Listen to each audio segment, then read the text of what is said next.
প্রতিদিন অতিবাহিত হওয়ার মধ্যে দিয়ে আমরা শুক্রবারে পদার্পণ করি।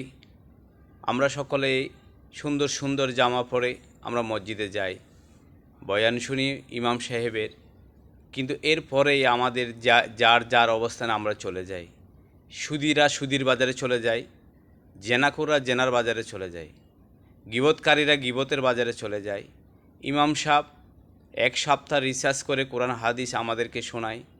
এরপরে ওনার যে হাদিয়া উনি যা পেয়েছেন মানুষের সার্বিক সহযোগিতা মসজিদ কমিটি থেকে, এরপর দাওয়াত পেলেন, যা হাদিয়া পেলেন উনি নিয়ে চলে গেলেন। কিন্তু জুমাবারের যে সার্থকতা সেটা আমরা অর্জন করতে পারছি না, সেটা হলো আমাদের ব্যর্থতা।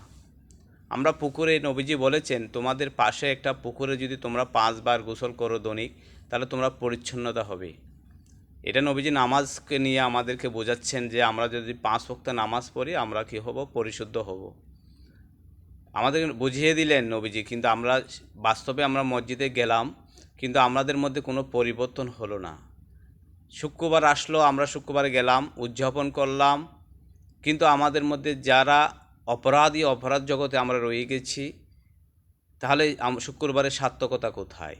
আমরা শুক্রবারের সার্থকতা যদি পেতে চাই, আমাদের মধ্যে আল্লাহ সুবহানাহু ওয়া তাআলার ভয় সৃষ্টি করতে হবে। এরপরে যারা ইমাম রহিয়াছে প্রতিটা অঞ্চলে, প্রতিটি গ্রামে, মহল্লায়, অলিতে গলিতে, প্রত্যেকটা ইমাম সাহেব হলো কি মুসল্লিদের জিম্মাদার।